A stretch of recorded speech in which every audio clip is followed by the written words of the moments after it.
Assalamualaikum warahmatullahi wabarakatuh. Selamat berjumpa di YouTube channel Realita TV di acara Rata Rangkuman Berita yang menghadirkan 3 berita paling bikin emosi. Berita apa saja itu? Langsung saja kita simak berita pertama. Berita viral pertama ada Tia Rahmania. Ini videonya sempat viral ya sebelumnya.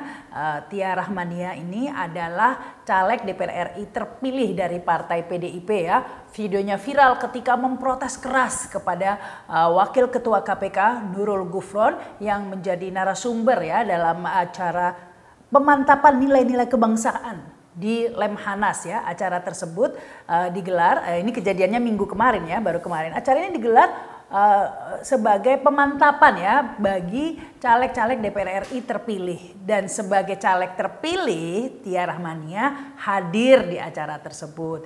Namun tampaknya Tia Rahmania ini tidak bisa menahan perasaannya ya ketika Wakil Ketua KPK Nurul Gufron menyampaikan materinya terkait anti korupsi begitu ya, dan langsung saja diinterupsi. Berikut videonya.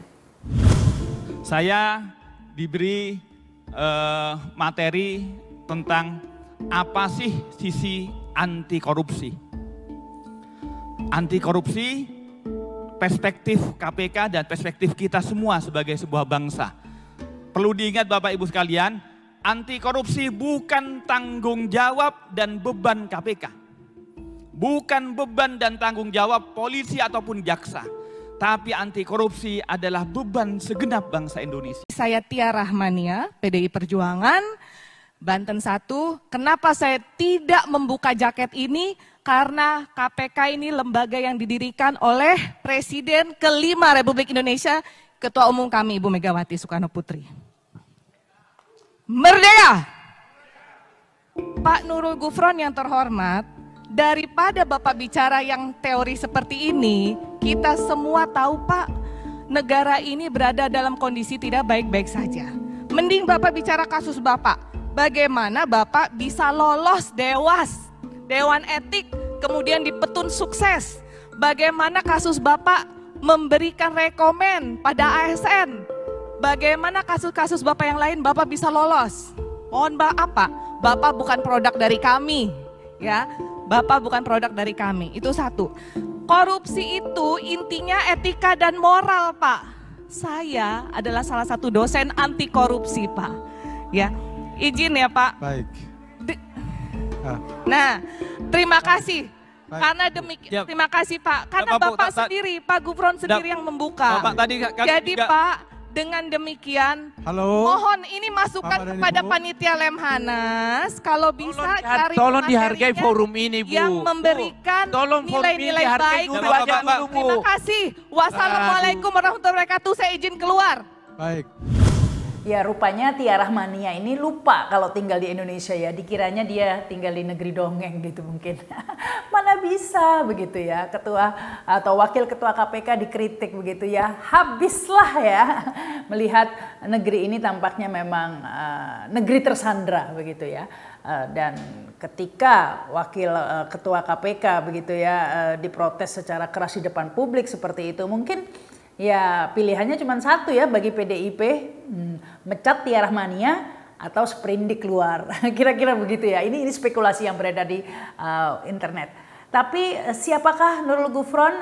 Bagi yang mengikuti beritanya tentu tahu ya, beberapa waktu lalu Nurul Gufron ini mendapat sanksi dari Majelis Dewas KPK ya, karena sanksi etik sedang ini dijatuhkan karena Gufron terbukti melakukan penyalahgunaan wewenang atau pengaruh atau jabatan di balik mutasi ASN Kementerian Pertanian bernama Andi Dwi Mandasari gitu ya. Ini terbukti Gufron melakukan tindakan tersebut untuk kepentingan pribadi sehingga dijatuhkan sanksi etik sedang. Teguran ini hanya berupa sanksi tertulis, teguran tertulis ya, yang intinya tidak mengulangi perbuatannya ya, teguran agar Gufron tidak mengulangi perbuatannya. Ini sepertinya lucu juga sih, ini KPK kok tindakan seperti itu yang sudah terbukti masih ditoleransi ya, hanya teguran sedang, etik sedang ya. Sementara ini ada juga potongan sih sanksi dipotong gajinya 20% setiap bulan selama 6 bulan. Ah, kecil itu mah. Ya padahal yang tidak lolos TWK aja, tes wawasan kebangsaan, ingat nggak? Sampai seperti novel Baswedan dan lain sebagainya, dipecat langsung. Nah, sementara ini sudah terbukti, bukan hanya wawasan saja ini yang tidak sesuai, tapi sudah terbukti tindakannya menyalahgunakan wewenang begitu ya. Karena di sini Nurul Gufron terbukti menghubungi Kasdi nih, Sekjen di Kementerian Pertanian untuk agar Andi Dwi Mandasari dipindahkan atau mutasi ke Malang. Padahal sebelumnya Kasdi sudah menolak ya untuk memindahkan Andi ini ke Malang, tapi setelah dihubungi oleh Nurul Gufron, akhirnya Andi mengaku mendapat tekanan dan akhirnya dikabulkan ya, dimutasi ke Malang ya. Dan yang lucunya lagi, nah ini lucunya lagi, Nurul Gufron ini adalah termasuk 40 calon ketua atau pimpinan KPK ya yang sampai sekarang masih bertahan. Ini luar biasanya. Mungkin ini juga yang membuat PDIP lebih memilih memecat Tia Rahmania begitu. Sementara itu siapa Tia Rahmania? Berikut profilnya. Tia lahir di Kota Palangkaraya 30 Maret 1979. Bintangnya Aries ini ya. Nah, si Tia lulusan sarjana ilmu psikologi UI. Ya, lulus tahun 2001, kemudian juga melanjutkan S2 di UI. Dosen di Paramadina dan juga sempat menjadi dekan.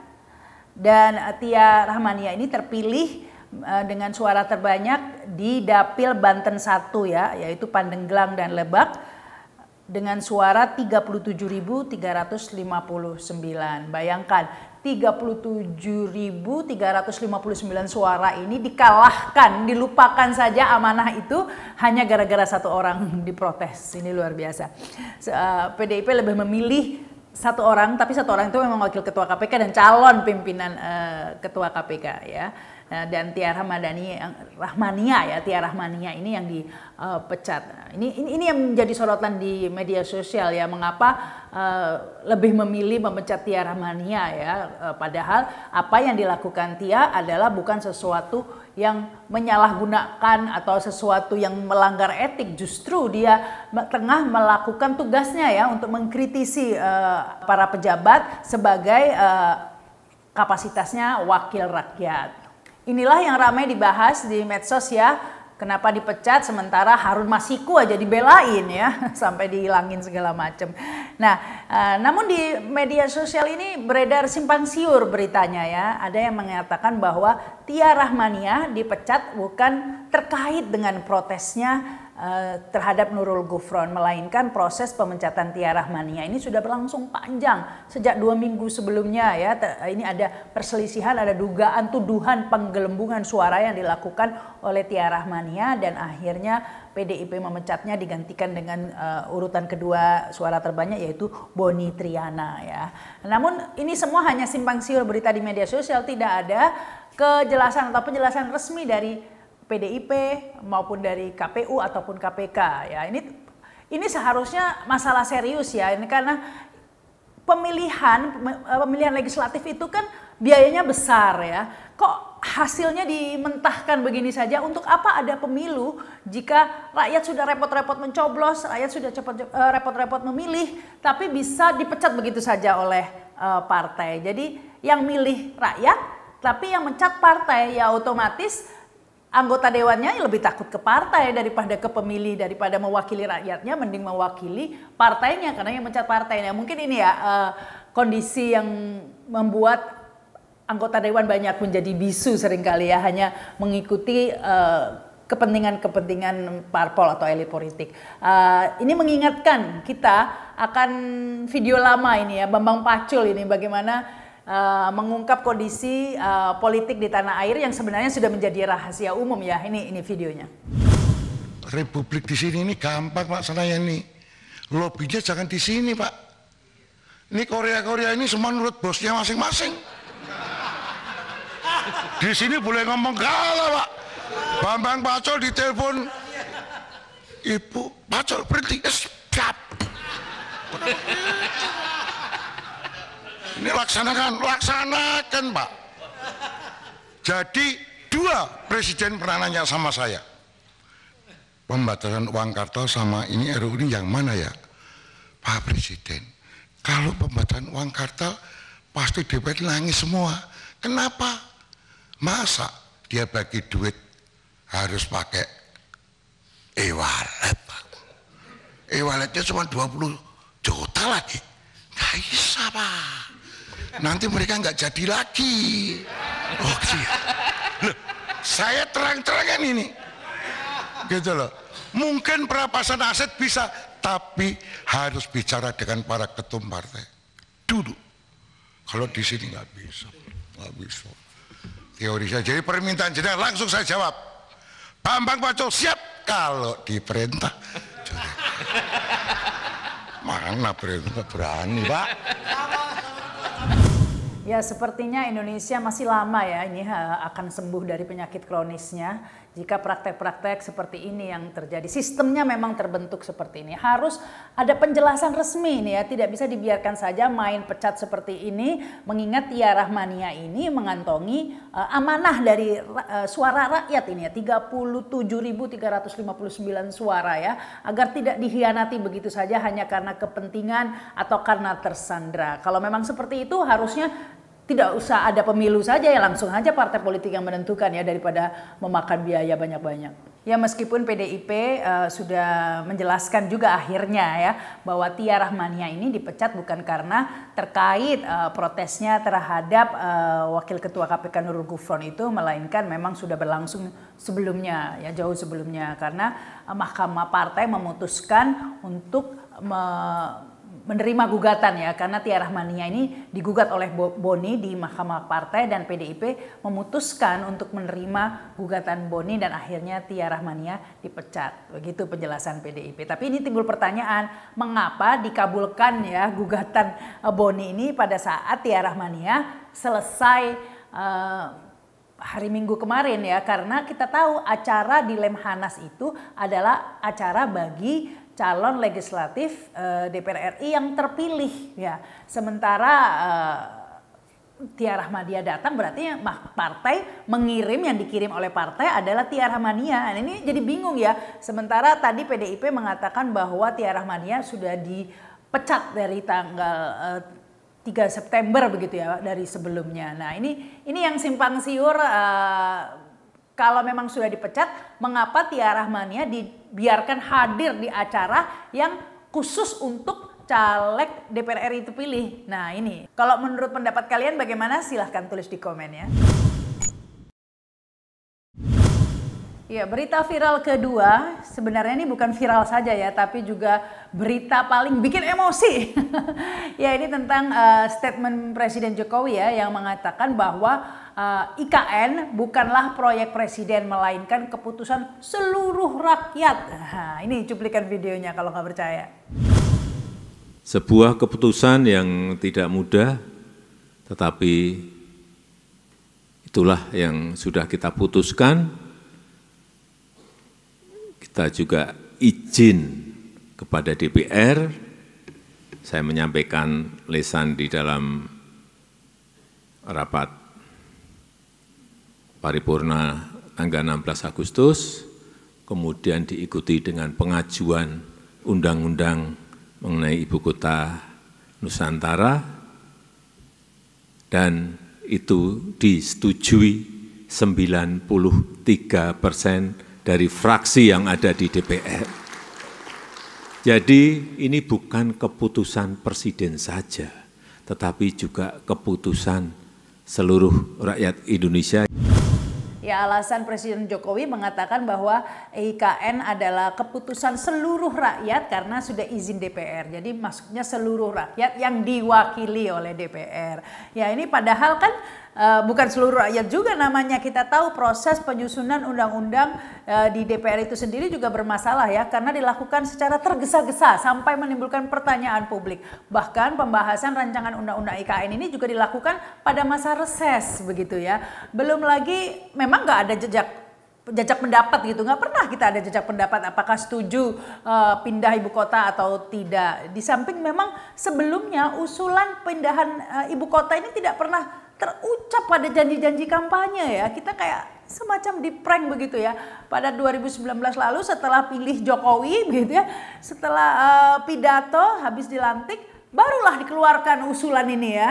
Sebelumnya tidak pernah diungkapkan pada janji-janji kampanye. Jadi ini dari mungkin kalau sudah diungkapkan di kampanye, orang akan berpikir ulang kali untuk memilih Presiden Jokowi, mengingat untuk pindah ibu kota ini kan memakan biaya yang besar, semua sudah tahu, dan keputusan itu dilakukan seperti tidak memperdulikan kondisi keuangan di tanah air, kondisi kesejahteraan rakyat ya, sehingga melakukan pemindahan IKN di tengah kondisi atau tingkat kesejahteraan maupun ekonomi yang lawannya meroket. Nah ini yang menjadi pembahasan, kok bisa dikatakan keputusan seluruh rakyat. Pernah dijanjikan katanya nanti anggarannya melalui investor, nyatanya menggerogoti APBN, sudah puluhan triliun begitu ya, terserap untuk membangun IKN saat ini. Jadi pertanyaan, mengapa saat ini kita semua tahu ya betapa ambisinya Presiden Jokowi dengan proyek pemindahan IKN. Kalau memang benar ini adalah keputusan seluruh rakyat, ya harusnya didengar dong masukan-masukan dari rakyat. Kan yang protes sudah banyak banget. Rakyat Pak, bukan DPR saja Pak yang nggak kepilih di DPR. Yang di DPR kan cuma 500 orang saja. Sementara di luar DPR apa dianggap kecoa Pak? Bukankah yang bersuara banyak sekali ya menolak IKN ini, salah satunya bahkan sudah ada yang dipenjara gara-gara menolak IKN, Edi Mulyadi, jin buang anak itu ya.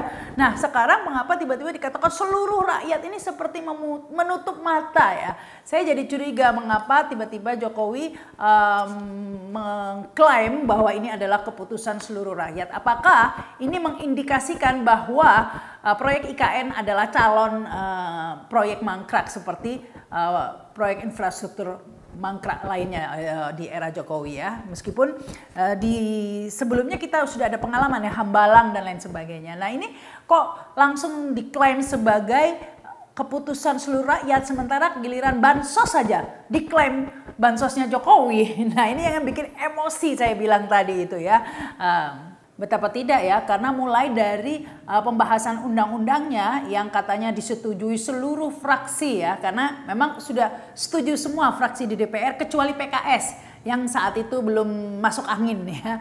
Dan nyatanya pembahasan tersebut tidak melibatkan partisipasi publik ya. Dan setelah itu protes-protes masukan dari banyak pakar, bahkan dibahas di berbagai dialog di televisi, tidak pernah digubris ya. Ini sama halnya dengan kritik atau masukan-masukan publik terhadap proyek-proyek Jokowi lainnya ya, yang terbukti tidak menguntungkan dan mangkrak, salah satunya seperti kereta cepat ya, yang entah sampai 100 tahun baru balik modal katanya.